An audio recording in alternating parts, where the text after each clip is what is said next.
Hello and welcome to the Winners of Sheffield podcast. On this episode we'll be interviewing Richard Hawke.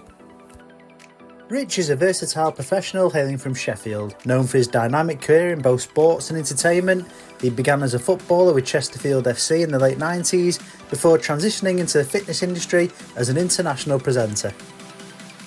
Rich specialised in dance classes across the UK and Europe, and in 2014 he opened DancedazeUK Studios, which quickly gained recognition, becoming UK and world champions and earning a spot on the live semi-finals of Britain's Got Talent.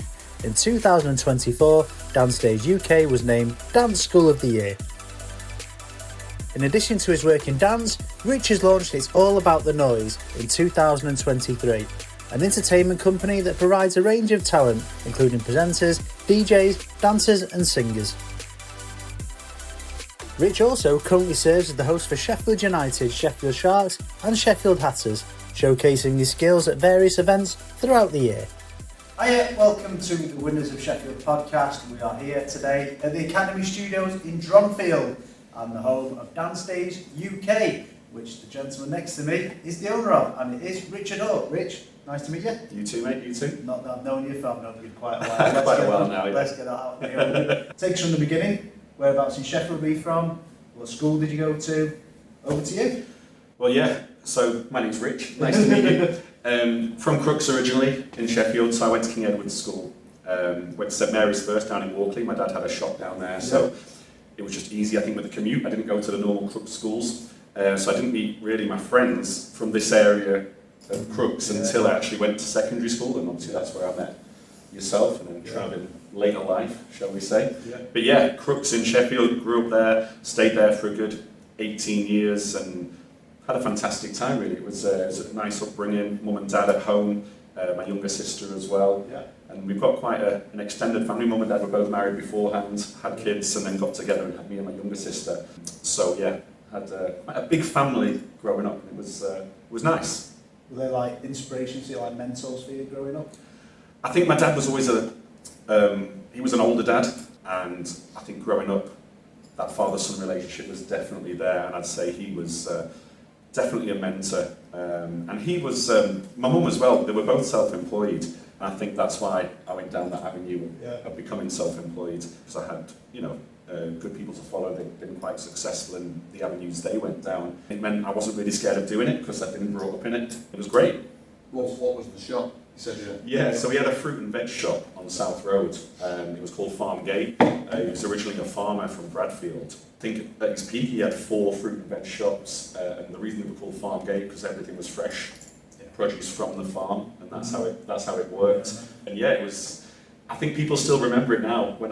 I've moved back to Crooks recently, and I've spoken to a few people, and they remember Walkley, remember South Road, remember the fruit and veg shop, and that was my dad. And I was working in there, I think from the age of 8, 9 years old, he got me working in there. And as I got a bit older, working on the tills, but I remember going to the market early on a Saturday morning. I'm sure it was like 6 a.m, but it felt like 3 a.m. he was waking me up to go to the market. But no, it was, I think things like that, they set you. Were you doing that while you were at school, the job? Yeah, every Saturday he'd wake me up, we'd go to the market.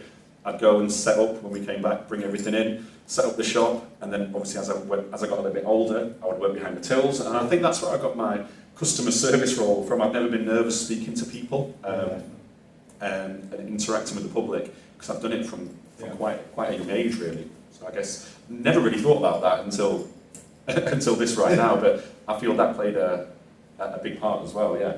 You obviously went to King Edward's School, which is where I met you and grew to know you. Yeah. What challenges do you think you faced in school life? School for me it became very much about the social side. I was probably never the cleverest. I always kind of got by. I could say the right thing and I got by, but it was definitely more of a social. I learned more about that side of me, having good friendship groups, things like that. That was, so the challenge was probably the education side of school. But I really enjoyed the social side of it, and that taught me a lot on how to interact with people, how to become, obviously playing for the school football team, which I'm sure we'll go into in a little bit. That really helped my football journey at the start. Yeah, I mean, because my time with your school is you dominated a lot of sports at our school. How did you feel about that? Yeah, But that was my thing. I think, you've got some people at school who are fantastic mathematicians, great at English, things like that. Mine was sport, and I don't think that should be a bad thing. I think now, when you go to school, if you're great at maths, then you get championed. I think the sporting side, sometimes it's like, no, it's only sport. Whereas when I was younger, I think without that, I would have had nothing at school. Because I wasn't top of the class at maths, I wasn't top of the class at English, science, etc. But sport is where I really came into my own. I think school still asks the question, how intelligent are you, instead of asking, how are you intelligent? What are you good at? So you can showcase that.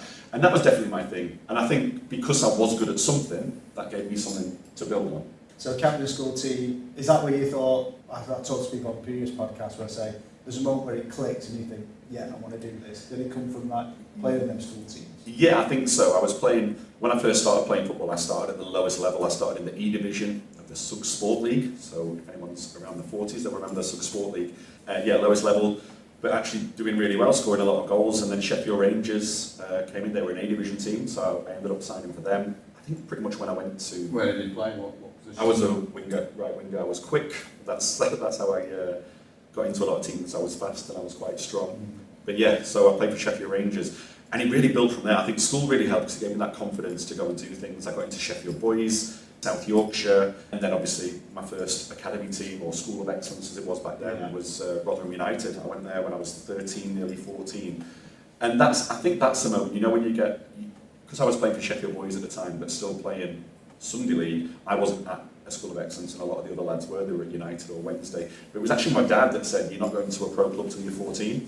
And his reasons for that were, if you get released, there's a reason why you get released. The local teams will talk to each other and go, why did you release this lad? Oh, it was because of this, that and the other. So it was actually really good advice. Yeah, it was really good advice. So I was 14, coming in fresh, playing for Sheffield Boys, playing with all the lads that were already at School of Excellence at the time. But I went to Rotherham and had an amazing 2 years there, some fantastic coaches. And I'd say that was the moment. Probably when I was 14, obviously I always enjoyed football, wanted to do it, but I did a lot of athletics as well. But that's when, like you said, the penny dropped. So when you signed then, at that point, do you think this is it, I've done it, I've made it? And then you talked about school, but presumably you probably took a step back and thought, well, I don't need this anymore. You do and you don't. I think even back then, so this would have been 1994, the clubs are very, you've still got to work hard at school. They were drilling it into if you don't work hard at school, you're not going to play for us kind of thing. So, yes, ultimately you think, well, I play for Rotherham United now. But it's not, because you're only an under 14 kind of thing, you've got a long way to go. But it's a stepping stone. I think everyone's got to take a stepping stone in any career they go into. And it was definitely the first steps into a career that I wanted to do at the time, yeah. Did you see some of the first team players around that time? Yeah, so we were lucky enough, we did get to train with them a few times, especially as I got older, when I was, I'd say, under 16s, because they're looking at you then for, are they going to take you on a YTS contract as it was back then, scholarship now. So, you train with the first team every now and again. I know I played with the U team a couple of times, again, just to see if you can handle it. So what were the challenges when, obviously you started to get recognised at school? What are the challenges there? Because you're thinking, surely you're thinking in the back of your mind, I can make it football here, but at the same time I was thinking, if I don't, I need these to fall back on. So what was the balance like that? Or? I think when you're 16 years old, I don't think you think like that, I need a fallback. Right, I think that comes when you're a little bit older, you need... Were you just thinking, I'm going to be a footballer? I think you have to. I think in that career, especially now, I think back then it was 1 in every 2,000 kids would make it as a footballer. Yeah. The odds now, I think, with the foreign imports and things like that coming in, 1 in every 10, 20,000, maybe even more that make it as a footballer, yeah. So back then, like I said, I was younger. Not that I didn't care about school, but it wasn't at the forefront of my mind. Yeah. Football was what I wanted to do. And I think, like I said, to make it, to give yourself the opportunity, it has to be. You have to give it everything. Like you do in life in general, to make something work, you have to give it everything you've got. And I definitely did that. And did my schoolwork suffer? Yeah, probably. But would it have been any better if I worked harder? Maybe a little bit, but like I said, I wasn't blessed on the education side. I always felt I had more to give on the other side. And was it genuinely, because like for me, I didn't really put the hours in at school, I'll be honest with you, but it wasn't, I don't think it was the fact that I wasn't capable. I just genuinely at that point found other things more and I feel in life, if you have an interest for something, pursue it. Yeah. Definitely, because you're going to give it more. Because if you enjoy doing something, it doesn't really feel like work. Yeah. And that's kind of with my career that I do now. It doesn't feel like work because I love doing what I do. And I think that's in the education system right now. That's where I think that's where we need to look at it. Like you said, you know, are you clever? Yes or no. But it's so much more broad than that. Yeah. And that's what we need to look at. Going back to, so we're already at sort of 16, we've not mentioned that, so you didn't dance at all? No. Until that point? Never. So eventually I signed for Chesterfield on my YTS contract, and I think it was maybe a second year apprentice. We used to go to step aerobic classes at Brampton Manor in Chesterfield. Well, you were all of the team? The team, yeah. And I think, you know, to work on coordination, honestly, I was awful. I couldn't do it. I couldn't get the beat. I couldn't hear the music. It's really strange because, like I said, there's no way at probably 17 years old where I might have been doing these step classes, I'm going, this is for me. I can see me doing this. Not a chance. I couldn't do it. I hated it. Didn't look forward to it at all. It was that one thing a week that it was just part of our training, what we had to do, I guess, for your footwork. And it wasn't an option that you couldn't do. It was just that's part of it. And yeah, it was the longest hour of my life. It was just, I hated it. Couldn't get the beat. I think other people laughing. I think I was that bad. I got laughed at. You know. How old were you when you were at Chesterfield? I left. So I was straight from leaving school, so 16. So it wasn't Rotherham then Chesterfield? It was Rotherham 14 to pretty much 16. Chesney 16 to 18, nearly 19. What was the biggest challenge you think you faced when you were at Chesterfield? Obviously, I came in late. I came from Rotherham, so me and another, I think 2 or 3 Sheffield lads came across. So it was, and again, back then it was, generally you played for your local team. Sheffield lads played for Sheffield United or Sheffield Wednesday, your Rotherham lads played for Rotherham, Chesterfield lads. So you didn't get many. You might have, like I said, there was a few from Sheffield that went over to Chesterfield. But that was it. You didn't have anyone from any further afield, whereas now you have so many different people coming across to play for the academies. So maybe the challenge was, you know, that integration with everybody feeling part of that team again. I was at Rotherham for 2 years. I was part of that team, you know, that was it. And then going into it was a brand new team, you know, 16 lads, made up of first years and second year YTSs put together. So I guess that was the challenge, really trying to fit in. That was probably the hardest part for me, and I don't know if I ever got over that really. That was probably the hardest bit. We'll touch on that a bit. When we were growing up, we were in the area of your Beckhams, you know, your Owens and those kind of stuff. There was a glamour side to football, which was highlighted a lot more in them days. It was just coming in, wasn't it? Yeah, in the late 90s when you were becoming a footballer. Yeah. So what was the motivation for you to try and make it as that professional level? Was it the glitz and glam, or was it something from inside? Or no, it was still in here that you wanted to be a footballer. I think, you know, your David Beckhams, he still would have been still quite young. Yeah, really. Late 90s, but you know, he was something special. If we had that, we probably wouldn't have been, no offence, we wouldn't have been at Chesterfield or Rotherham or something like that. We would have been probably somewhere different. But yeah, so the motivation to make it was, it has to be from within. And again, like I mentioned before, I think with anything you do, your motivation has to come from yourself. It's not going to come from anybody else. Definitely. So obviously you played for Rotherham, and then you got to Chesterfield, and this is your life now.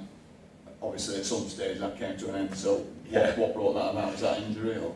I mean, yeah, I was never injured. I was never an injury kid. I played from the age of like 9 years old up to probably 17. Never with, you know, you had the little tweak every now and again, but never with an injury at all. And then I did my shin, I got shin splints, and then it turned into a stress fracture. So I was out for maybe six, 7 months, and that's a long time in your contract, obviously. I was playing in the reserves. Obviously, I played in the youth team, I played in the reserves. I definitely made close to 25, 30 appearances in the reserve team, played at some fantastic stadiums, played in the FA Youth Cup, the Pontins Cup, which is the reserve one as well. So I had some great experiences there, got a few goals as well, which was always nice to look back on, scored at some professional grounds. I think coming to an end, I kind of knew it was coming, I'll be honest. I played football for so long, and what had happened, I dabbled in a little bit of coaching. They got me involved. We did our level 2 coaching badges while we were apprentices. And then I asked the club, I said, is there any work going on where this goes? So I started working with Chesterfield under 10s. And I was actually finding I was enjoying that more than the playing side. But I think in my own head, the coaching side is the route then I wanted to go down. I got a job at King's Sports Camp while I was still at Chesterfield. And that started in the summer. And I think my contract finished in June. So in July, I went straight into the coaching. So it was a transition that I was comfortable with because I knew myself that it wasn't for me anymore. And were there any of the guys that you played with at that time, did they go on to... I think there was three that went on from Chesterfield that got extended contracts. Danny Williams probably went furthest from there. He's now a football agent. Actually caught up with him the other day in the fan zone where I'm presenting at, which we'll come on to later. That was really nice to catch up with him. He was my best friend in football growing up. And then there's a few of the lads that I played at Sheffield Boys with. So Adam Burley went on and scored for Sheffield United. I think I was there when he scored that day. So yeah, some of the players I played with went on. Dave Artell, who's now a manager, I think he's a Crew. Yeah. I played with him at Rotherham United and I played with him at South Yorkshire. They're probably the names I would say that probably went the furthest in the game and made a career out of it, definitely. From what you're talking about there, to go from that, where you've got that dream, and you've had it so young, and you can see it all that, and then you get that rejection. It wasn't around when we were growing up, but in a way it was, how did you cope with it all? Yeah, because there's a lot of pressure on young lads, isn't there, to try and... Of course, but I think I mentioned it there, I was already comfortable about, I kind of made that next transition into coaching and going down that, I was really enjoying it. So yeah, I was gutted when you have that initial, you go in and see the manager, the first team manager, and they go, we're not keeping you on, you're not extending your contract. So you have that. But I think I only had that because it's what I'd always done. From the age of 9 years old, I always played football, and I think that was the dream. You want to play in the first team, you want to keep going, see how far you can get. But it didn't last long. Like I said, the June when I left, the July I was working, I'd already transitioned to my next thing. In my head, I was a football coach or multi-sports coach or whatever. So I think I'd already resigned myself to the fact, not football, but I was happy with it. So with regards to the mental health side, it never affected me that much because I was comfortable with it already. Yeah, I remember when you told us about it was coming to an end and all that, and I remember our group of friends were just stunned that you were so relaxed about it. I think it's saving face a little bit as well, because you leave school at 16, and I think, your yearbook you get signed, remember when you're a footballer. No, like I said, there's always them guys at school that you think, they're going to go and do it, but I think your levels from when you play at school, the levels. I think when you were younger as well, it was all about fitness, physique, stamina. And that's what I mentioned, I was fast. Well, you remember from school, I did athletics. I was city champion in the 100 metres, 200 metres, and the 3,000 metre steeplechase. Yeah. But that was all from football. I didn't want to be an athlete. I did it over the summer to try and keep fit for football because I knew the fitness and the physicality would come in handy with the football side back in the day. I remember we were in a sports day once, I've got to say it. I got nothing to do with the 200 metres. You were doing it. Okay. And I said to her, you were stood next to me, and I went, are you going to pro stitch, Rich? Are you just going to jog the first 100 then go sprint the last 100? And you went, I'm sprinting the whole race. I was like, I'm in trouble. I think I finished about 10 minutes behind everyone else. But so you've left the football world. Yeah. That's gone now. Well, not slightly gone, but we'll touch on it a bit. Yeah. And then a footballer moves into the dance world. Yeah, well, like I said, the transition was more down the coaching route first of all. I stayed at Chesterfield, worked with the under-10s. Then they moved me to the under-16s because I just left that environment. They were just getting ready to go on their journey into a YTS contract maybe. So I did a lot of work with the under-16s, and I didn't really have any say in the process of who got taken on, but I'd give opinions and I'd help the players. I was there for the players and go, do you know what? You need to be doing this is what you need to be looking at. Because I've always had a very good understanding of the game. I could always talk about football forever, and I feel my knowledge of the game was all, especially back then, was good, especially just coming out of it and knowing what the clubs look for when you're 16 moving forward. It's not just about ability, it is about up here as well, and how determined you are and how you put that across, and how you come across as a person as well. Because you can't just be the best player and not get on with anyone, you've got to be part of that team as well. So yeah, I feel I gave a lot to the under-16s as well. But I kind of realised that I could only work so many hours after school. Yeah. Because you could do football after school clubs, I could do 5, then I might go and work at the academy 2 or 3 times a week and then a game on a Sunday. But it was never going to be I played non-league, I went to Sheffield FC, played there and got paid a little bit. But I didn't see it as a career because I thought it's limited. It's limited. So I got a job at Fitness First, the old health club, which was huge back in the day. Which one was that? The one Hillsborough, yeah. I used to go there. Yeah. So I went there I worked 5 hours a week for free, and they gave me a free membership. So I thought, well, this is great. I can build up my knowledge, get my qualifications, and keep fit at the same time while I was. Did you want to be as a fitness trainer? Yeah. So that was it. Because the PFA, they paid for my courses up to the age of 25 because of my injury. I didn't get paid off, but I got paid in courses. So I could do anything up to 25. So I did my fitness instructor courses, personal trainer courses, etc. All my football qualifications, all the way up to I think UEFA B. I went up to, and yeah, so they gave me the opportunity. So I worked my way up from there from it was called a floor walker. So I basically walk around the gym floor, just been that member of staff that's there, and like I said, get a free membership. Once I got qualified, I would do training sessions, programs for people, and it was actually Fitness First in 2001 that put me on my exercise to music, which was teaching aerobics and step and things like that. And like I mentioned earlier, I was like, okay, this might not be for me. Honestly, I don't know. I went on the course the first day. What am I doing here? It was just awful. I just couldn't hear the music. I couldn't hear the beat. And I think maybe on like the 4th, 5th day, because it was quite an intensive course, I remember driving home and some music came on the radio.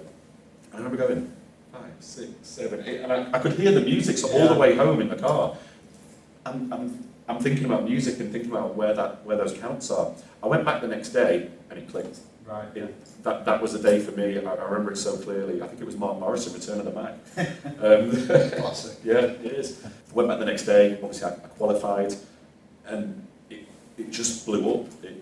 Like I said, that penny drop, and I could do it, and I felt comfortable, and I felt confident, and obviously I grew into the industry. I started going teaching classes, doing classes. I was learning from some fantastic other choreographers. I was very lucky because they were more dance-based than old school aerobics, like jumping jacks, things like that. I learned more actual teaching, breaking down choreography. So I was really lucky to have some good mentors there. And I remember starting going to conventions, so like dance conventions, aerobic conventions, taking part, doing the classes, and I loved it. And there was one event in Blackpool in 2001, it was the International Fitness Showcase, and they had a brand new presenter search. So I went into it just to watch, and there was 3 finalists. And I was like, right, that's my goal. I want to come back here next year and take part in that and be a finalist and eventually win it. And that's what happened. I went to the qualifier. I trained, worked on it, went to the qualifiers. I came second in the Northern qualifier, and I was the highest point scorer, so I made the top 3. So I went back to the International Fitness Showcase 2002. I went third, and I was just so confident, and I ended up winning the whole thing. And that launched my presenting career in the dance aerobic side, because you got bookings from other conventions that were there watching for the new talent kind of thing. I got invited back the year after, and yeah, that really took off. And I got to. So you went from attending it to then like leading it basically. So yeah, over that year, so 2002 is when I won it. I got booked for an event in the November, and my break came. Tim Keithley was the national fitness manager of Fitness First, and working there, I got to know him, and he got double booked for an event called Fit Camp, and it was a big event. Thousands of people attended it, and he got a prime time slot on a Saturday morning. It was like a dance aerobics class, 10 o'clock, and he couldn't make it. And he said to the owner, "But I've got this replacement, he just won the national title for Fitness First, I think he'll be great." And I was, 21? No one would ever get that prime slot on a Saturday morning at 21 years old, never taught there before. And honestly, I thought this is an opportunity, and I went and I smashed it. I loved it. I just did what I was doing. And from there I got booked for the international scene. She took me over to Lanzarote, and then from Lanzarote I got a few bookings at Iceland and Italy, and did a few different events from there. And then it led on for working for Sky Fitness TV, doing fitness DVDs, celebrity fitness DVDs. I remember showing the one, you showed me the Elise one. Yeah, working on that one as well, yeah. So yeah, it was a great journey that like I mentioned earlier, I think doing something you love doesn't feel like work, and it was like a great day every day. I'd work at different places, and it's fantastic. I mean, to be fair, it's not something I'd looked up ahead of this, but I always remember one of the biggest fears is a fear of public speaking. I think a lot of people have that. Did you have that at one point which you got rid of, or have you always, I mean, in fairness again, I've only really known you after school and what have you. Were you always a bit of a, because I mean, I were a bit of a class clown. I loved sort of telling jokes and stuff like that. Yeah. But ironically, as soon as I got everyone's attention, I was a bit like, I don't really want this, and sort of. 100%. Did you have that? At school, I was quiet. Primary school, I didn't really say anything. Secondary school, in my social groups, I was confident. I would be like that class clown kind of thing, messing about, having a laugh. In class, when teachers would ask me a question, I would just go quiet. I think because I wasn't comfortable. If it was like a French lesson or a science lesson, I didn't know the answers, so it was been put on the spot, and I hated that. I still don't like that now. You know, if I'm not comfortable and I get asked to do something, I don't panic, but I kind of go, I just don't do it. So it's just because you're that comfortable with it's what you know. Yes, that's what I think that's why. So the teaching side of it, because I've done football, you can imagine the dressing room banter kind of thing that was probably worse in the 90s. You can't get away with the stuff that happened back then now. But it does, you have to be confident. Even if I wasn't that confident there at Chesterfield with all the stuff that was happening, away from that, it did give me that confidence to go and find myself and do things. So I never really got nervous speaking in front of people. So you've got the dance qualification, you've become other teachers, the presenting, that kind of stuff. We're sat here in the DanceDaze studio. What was the path to start DanceDaze? What made you go, right, I'm going to start creating an environment for young kids to come in and start dancing? Yeah, well, it came through the fitness industry. So I was teaching all over the UK, luckily out in Europe as well, doing some amazing things. But it was actually my local classes, so obviously all the stuff you do presenting-wise at weekends and abroad, that's generally weekends. Your general day job is Monday to Friday classes. I was teaching about 35, 40 classes a week. And it was a lady that was in my classes, she just said, oh, my head teacher's looking for new after-school clubs, and would you do street dance for kids? And straight away, I said, yeah, of course, I do that all the time. I've never done it ever. I just thought it could be, you never know where it's going to lead. I think if a door opens, I always go through it. Yeah. You know, I go through it because you never know where it could take you. And I did it, and it was at Stonelow Junior School in Dromfield, so literally 5 minutes from here. I started an after-school club there on a Thursday evening, and word got round, oh, there's this guy doing street dance. So there's about probably, I know Dromfield's quite small, there's a good 10 primary schools in this area anyway. So they all got in touch after a amount of time, and so I was doing 5 after-school clubs a week, and again, a bit like the football coaching, I was going to do 5 sessions, but what I thought then, because I was a little bit old, I was like, well, I need some staff. If I could send some people in under DanceDaze kind of thing, pay them a fee, take a little bit off the top kind of thing, make it a business. Yeah. That's how it happened, and that's how it grew really. It started with the after-school clubs. So I went from teaching 40 classes a week in the fitness industry to doing after-school clubs. So I was doing a little bit less here and a little bit more here, and that was growing. And then schools were interested in having street dancers PE lessons. And then obviously, because I've done football and all my coaching, I could teach sport as well. So I was then started to teach PE. Yeah. So it kind of went like that. My fitness industry kind of came to an end. In 2010, I contacted all the places I was presenting at and just said, this is my last year, I'm not going to be doing it anymore, I'm just going down a different route. Right. Because DanceDaze was growing.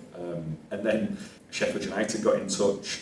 It was the FA Youth Cup final. I'm sure it was 2010, they were playing Man U, and it was over 2 legs then. So at Bramall Lane, they'd sold 30,000 tickets, and they just wanted some entertainment. They didn't expect to sell that many tickets, and it was literally a week before, so I took Stonelow School. And while I was there, I said to, I'm sure it was Dave McCarthy at the time, who's now operations manager, why don't we have a Sheffield United dance crew for the first team? You know, we perform maybe like every 5 or 6 games, we'll put them together, we'll come and perform. And they loved it, so that's where that was born.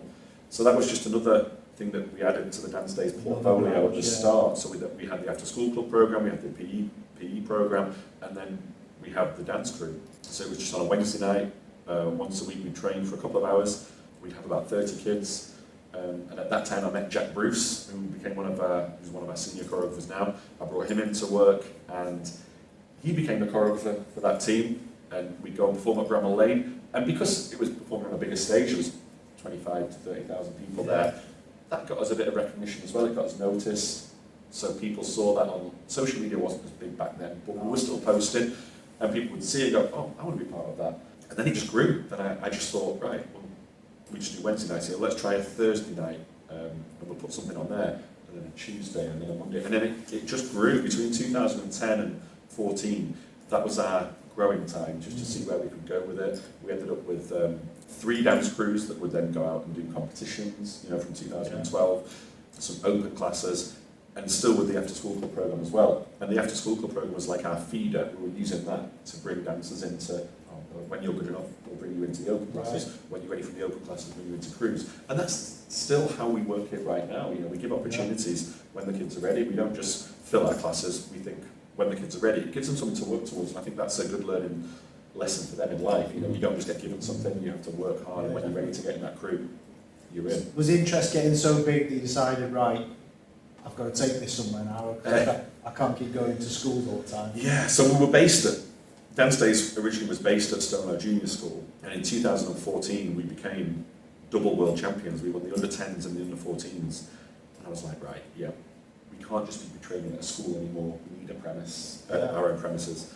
This room became available. It didn't look like this, obviously, at the start. It was just one long room. We had to literally build everything from the floor to the ceiling to the walls. Everything had to be done. But we opened on the 1st of November 2014. And that's where I'd say we started to grow, because we could do more then, so 2014 onwards. What happened on the first day you opened the door? So it was my birthday, 1st of November 2014. Our crews trained during the week, but I wanted to start a Saturday like academy, so anyone could come. So I put so much together. I think it was going to cost me about 150 quid a day, because I had maybe 6 choreographers coming in throughout the day, starting at, say, 10 o'clock. I'd advertised it on Facebook, tagged loads of people in it. Okay, ready for the launch. One person turned up. On that day, one person turned up. And that was it. I think we made the profit. There's no profit, but £7 came in, and about £150 went out. So I thought, right, well, what can I do? How can I get Saturday mornings working? So we started, a lot of our crews just trained one night a week. Yeah. So I would say, right, we're going to train twice a week, and then one of the crews, your training day is going to be on a Saturday. It got people in, obviously their prices went up a little bit for coming twice a week, covered my costs on a Saturday, and then it gave me something to grow. Obviously I can't really film anything when no one's here. Yeah. When you see a studio full of kids dancing, having a good time on a Saturday morning, we put that out there, saying this is what you can come to, different classes, and that's how we made it grow. How many crews have you got here, Rich, at the minute? So at the peak we had 17, but what we've done is we've kind of seen that bigger crews stand out more on a bigger stage. So we've not all crews, but there's some now where we put 2 into 1, and it's just made them so much stronger. You know, having 2 really good crews and putting them together makes one amazing crew. We found that. So we've got 13 dance crews now. 2024, it's been an incredible year. We got the Special Recognition Award last year, 2023. We got the National Achievement Award 2024, and then we've also been named Dance School of the Year 2024 as well. So to get national recognition for everything we've been doing is fantastic. And the Achievement Award was also for our community work, because we do a lot of work in schools. We work with a lot of different individuals. We have an SEN side as well called the Creative Space. So I feel we are very, very inclusive, and holiday camps as well. It makes it really inclusive and accessible for all. I feel like we skated around one of the biggest parts of the dance day journey, which was Britain's Got Talent. Yeah. How did that come about? So it's a bit of a sad story, really. It started with the Manchester attacks, the Ariana Grande concert. One of our dancers was there, Holly Booth. We can mention Holly because she's an amazing girl. She was there, unfortunately, really close to the explosion when it happened. Her auntie was one of the 22 that passed away. Myself and Thea, the choreographer, went to see Holly in hospital, I'd say about 2 weeks after, when we could actually go. As soon as we could go, we went to speak to her, and she was like, I don't think I'll make World Championships this year, but I'll be back November, December time. Her outlook was positive from day one. I call her the amazing Holly Booth, because she's laying in hospital, high on drugs and stuff like that, and she had a lot of shrapnel type injuries. Yeah, a lot of it in her leg, etc. Yeah, but from minute one, she was thinking, when can I get back to dance? Which is so inspiring. And on the way home, Thea said, we need to do something, we need to do like a fundraiser, etc. So that was one of her ideas, and we also need to do a routine where she can be involved in it. So we thought about using chairs. So we did the fundraiser for Holly. We raised £10,100, so over 10 grand, all based here. We just gave to Holly and said, go on holiday, do what you need to do to get a bit of normality back into your life. And then when she could, we have our show every December. So at the end of it was 2017, the December show, it closed with Dark Cloud, as they were known, closing our show, and it was a routine all done in wheelchairs. So all the kids got in a wheelchair so Holly could be included in it. Mm-hmm. It was amazing. Everyone was on their feet, everyone was in tears, it was fantastic. We got a phone call in the January from one of the producers at Britain's Got Talent, who said, "I've seen what you've done, would you be interested in coming to the auditions in Manchester?" So I phoned Holly, I phoned the mum, and I said, look, I've had this conversation, I know Holly doesn't want to continue. I said, we won't do this, we won't pursue it if you're not interested. Britain's Got Talent on the phone, they would like us to go to auditions in Manchester. And obviously we've been back in Manchester as well, where it all happened. Yeah. It wasn't at the Manchester Arena, was it? No, it was at the Lowry Theatre in Manchester. Right. So I got a phone call back 10 minutes later, Holly wants to do it.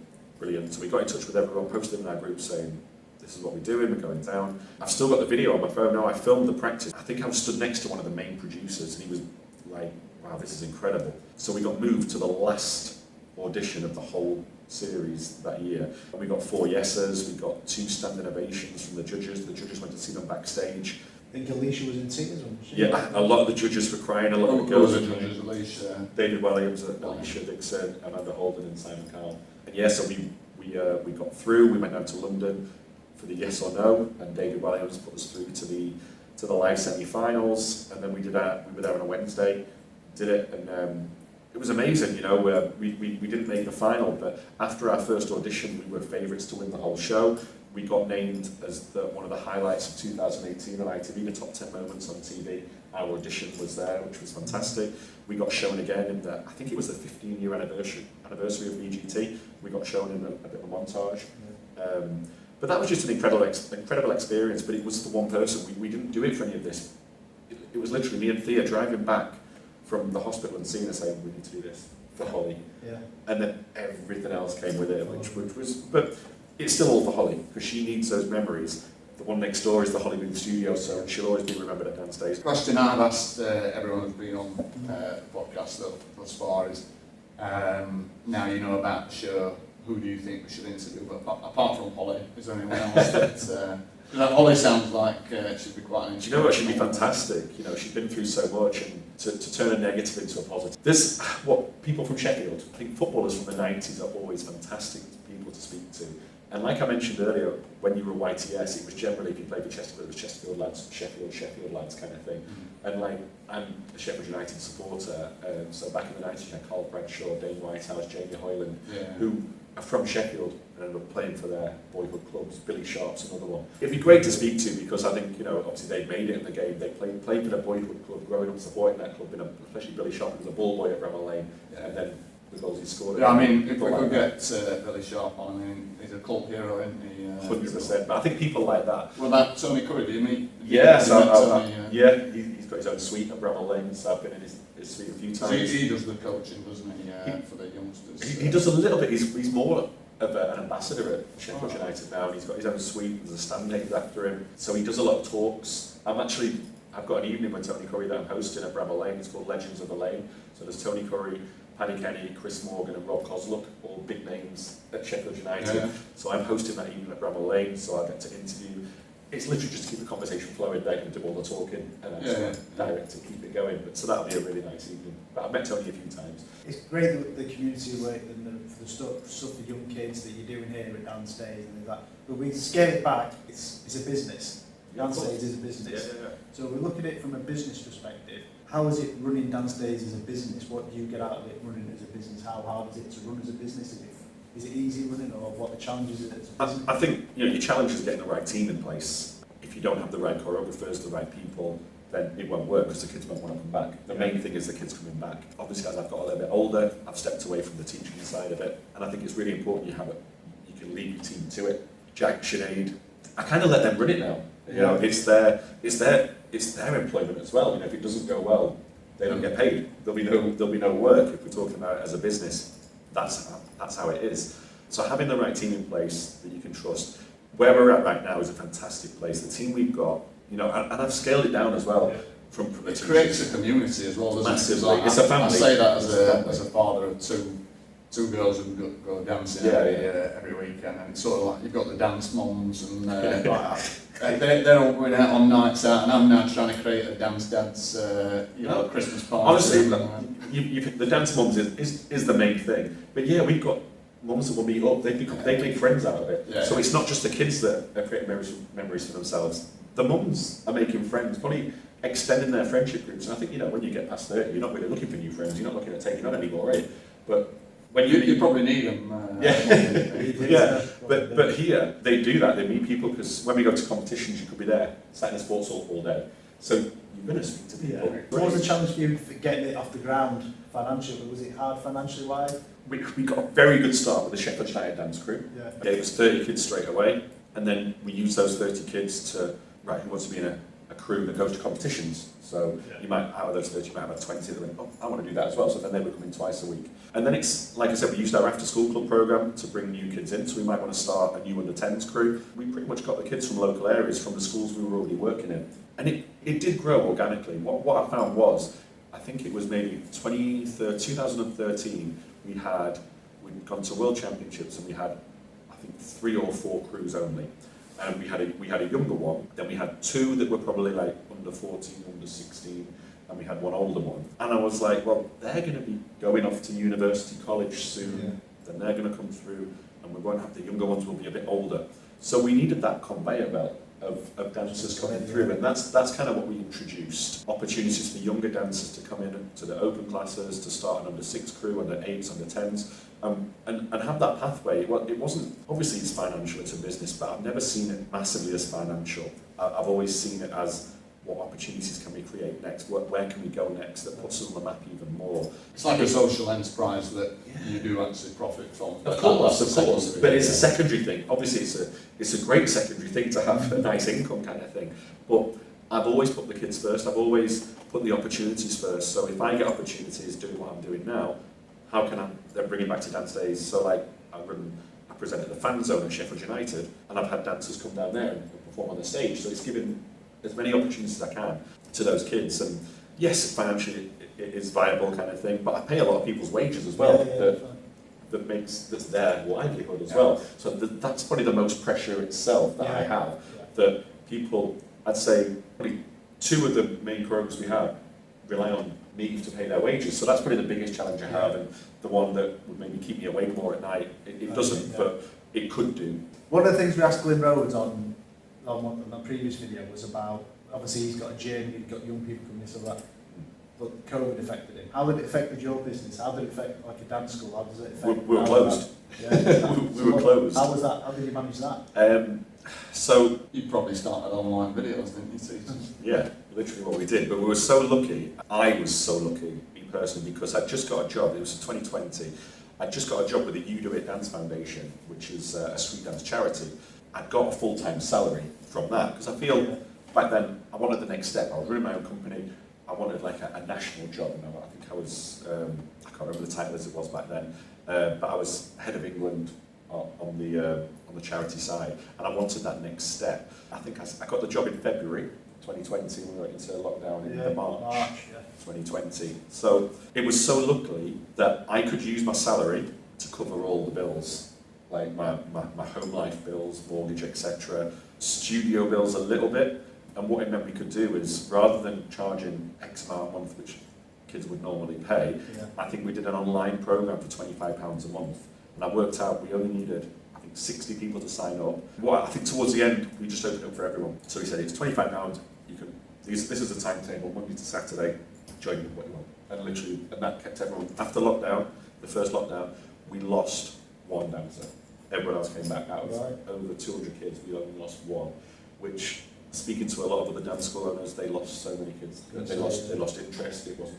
They found other things, etc. So you've obviously done the dance bit. Am I right in thinking quite recently you started this presenting?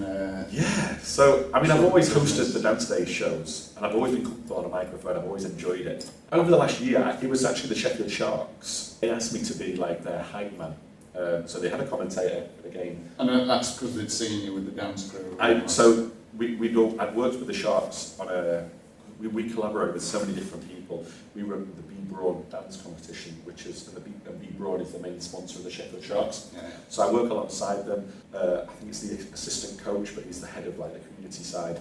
He's seen me hosting shows, etc. He was like, oh, we could use this at Sharks games to add that atmosphere, bring a bit more hype. So that's how I got into it. And then he also asked me for last season, how about you do commentary for the Sheffield Hatters, which is the women's basketball team? And I was like, okay, well, I've never done that. I've been involved in basketball, but I said to him, I don't feel like I know enough. He went, you don't need to.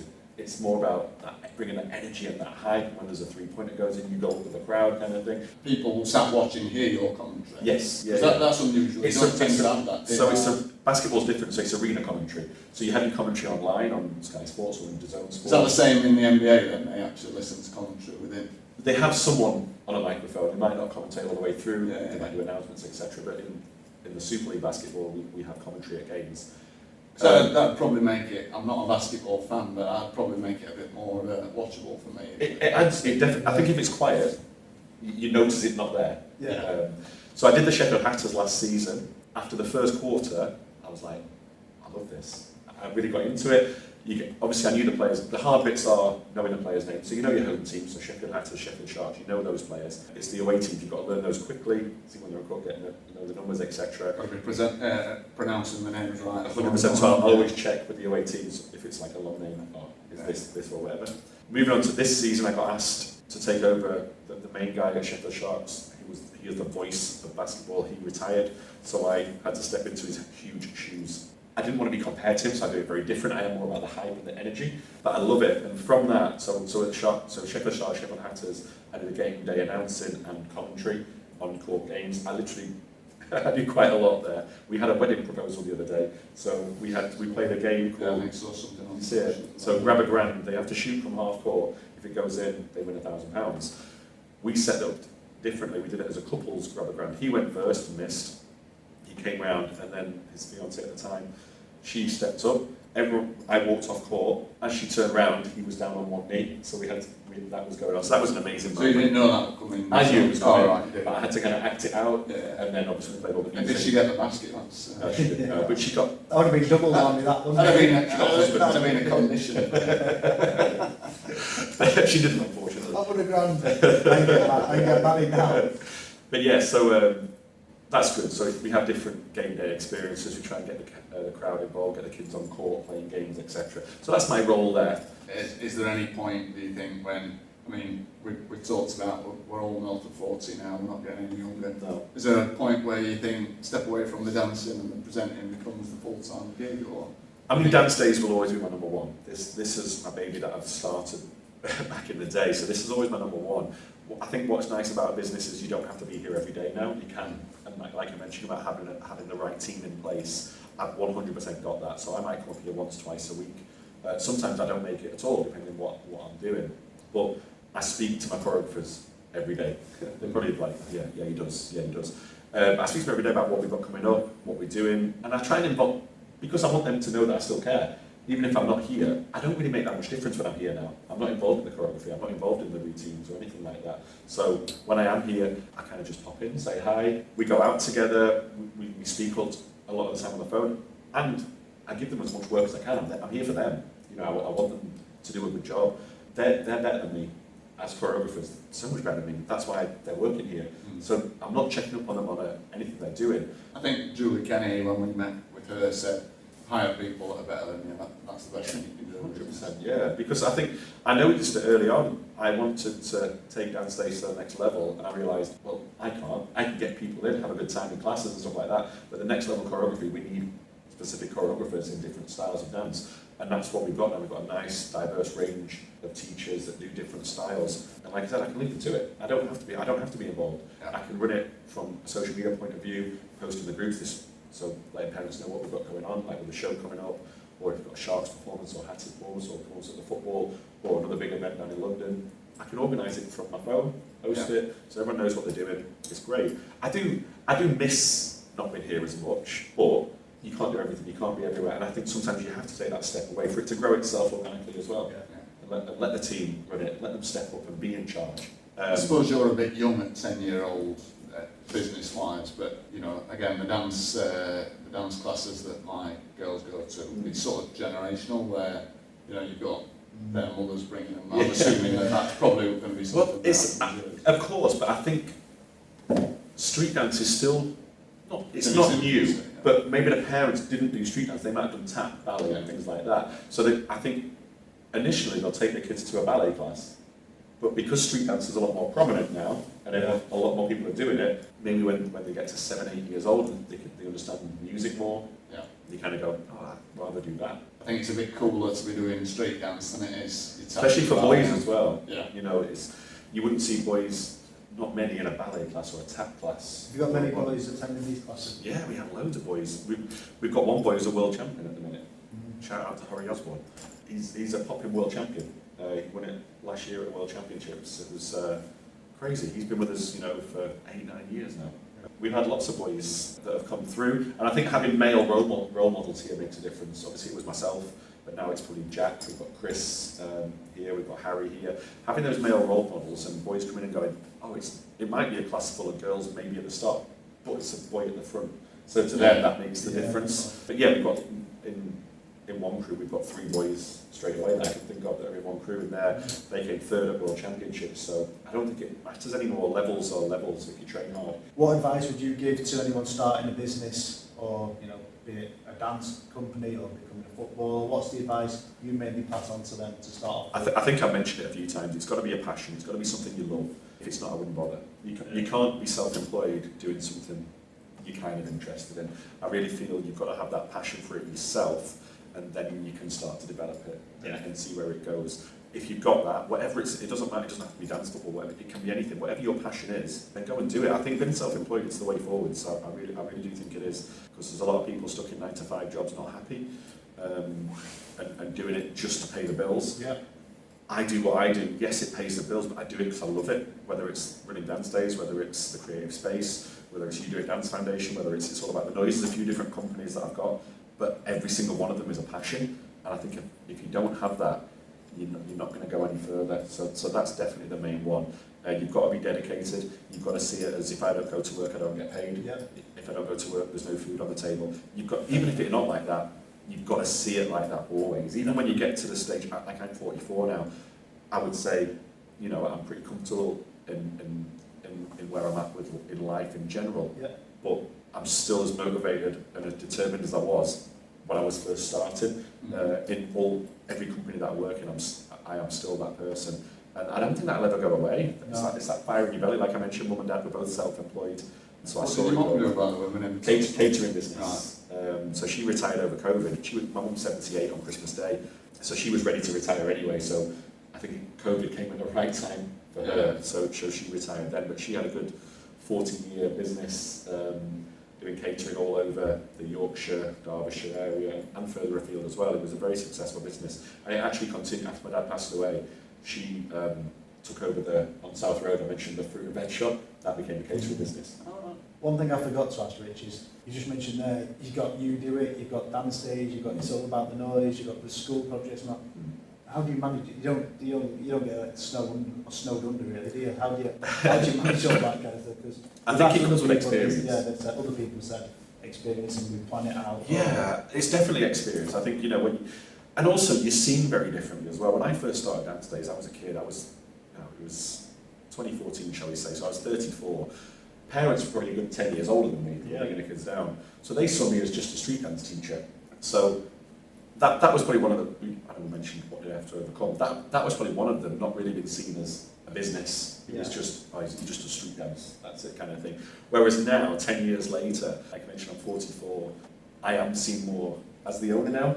Yeah. So that makes things easier because you don't have issues with parents really. If I say something, this is what we do. Is it just all in your head then, or do you use coping mechanisms to make sure that everything runs smoothly, or is it just... No, I have a lot in my head that I just go with it. I think you push your gut a lot of the time with things like that. I use my laptop loads, I have my alarms set, say this is what we've got going on kind of thing. But I wouldn't say I get snowed under with things, no. You don't seem that way, actually. You're just listening to you throughout the interview. I mean, you kind of come to the decision that football wasn't going to be right. Is there anything that does give you the, heebie-jeebies and you get stressed at times? I've never been a stressy person. Sheffield United, wasn't it? United losing, top of the league right now. What day is it? When's this go out? Not really, no. Because I think life's too short. Over the last year, my perspective on life has definitely changed quite a lot. I think it's very much do what you enjoy. I know it's hard. I know there's cost of living crisis going on and things like that. So I get it's very difficult. But if you can go down that route of doing what you enjoy, it does take the stress out of life a little bit. So no, I've never really been a stressy person. So 2025 is just around the corner. What are your aims and ambitions moving forward for the new year? What's Dance Days got coming up? So the competition season starts. We start back in September when the schools go back, and and we work towards our show. It's an arena show, so we pack out the new arena in Sheffield, and we work towards that because we always want to put a good show on for the parents and also give a memory for those kids. So we're working towards World Championships, we're working towards other weekenders that we go to. It's all about the noise. It's all about the noise. That's more me, and that's more. I'd say I've never really been a selfish person. I've never just done something just for me. It's always been for, right, what can we do for the kids? What can we do for this? It's all about the noise on the presenting side.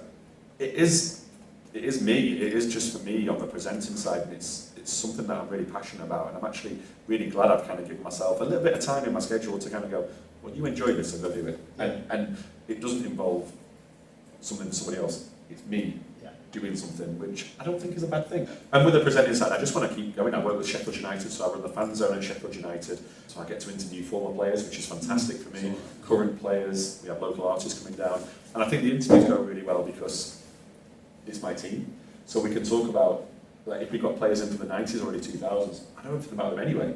So I'll ask some questions and then they might come back with something, I'll know the answer straight away, so it's like a conversation. Who's the person you've met that were, I'm sure you get starstruck from time to time. Who's the one that you've met? There's a few, I think all of them, the former players. It's like Carl Bradshaw, Mitch Ward, Peter Duffield joined me there probably from the early 90s. I've had Tom Cowan, which was early 90s, Bob Booker, Michael Brown, more recent years, Michael Brown, Paul Beasley, who again was 90s. So we've had Brian Dean. So I know Brian Dean personally, which is very random. I met him at the Sheffield Sharks. Get him on the So we do speak probably quite regular, and he is going to be coming down to the fan zone at some point. I tried to get him down. I once saw him in living room in Leeds. No, but I was like that when I first saw him. It's Brian Dean, and I had to have that conversation with him. We exchanged numbers. I got him down to Sheffield Sharks courtside to come watch some of the games. And I spoke to him literally within the last couple of weeks to try and get him in the fan zone, but he was somewhere else on the Thursday night, and I wanted him for the Friday night, and we just couldn't make it work. But he's definitely going to be coming down. Very nice guy. But so I get to interview current players as well that maybe are suspended or injured, aren't available for the matchday squad. So we've had Rian Brewster, Anel Ahmedhodzic. Who else do we have in? Tom Davis, who scored the other night. He's been down.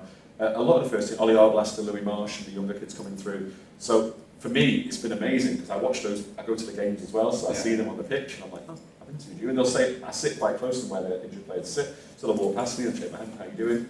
And I'm like, wow, this is like, wow, they're saying hello to me, you know what I mean? Which is great. And I do Sheffield United Women as well, so I have a pitch side presenter there.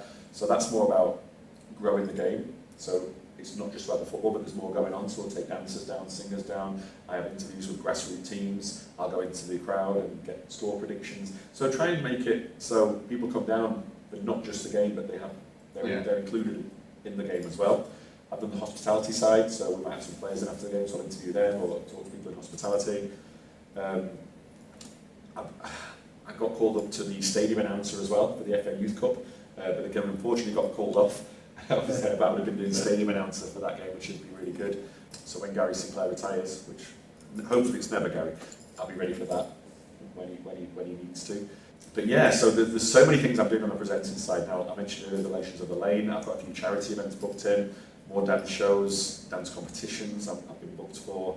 My diary's open and it's filling up, which is quite nice. I've got the Sheffield Sharks. What about Sean Bean? Have you met him? No, not Sean Bean, no. He gets a mention on every podcast. Oh, does he? Okay. Rich, it's been an absolute pleasure, mate. That was a great content. No problem. Great story. Thank you. That's all for this episode. Don't forget to like and subscribe so that you never miss an episode. Coming up on episode 6, we'll be interviewing Chris Hardy of Sheffield S6 Food Bank. They launched in 2010 and expand to 12 sites, feeding 1,500 people a week, including 600 children. They distribute over 500 tonnes of food per year and coordinating procurement for over 50 food banks across the country. The food bank became an independent charity in 2023, and Chris's mission is to eliminate food insecurity and debt across Sheffield and expand this model nationwide.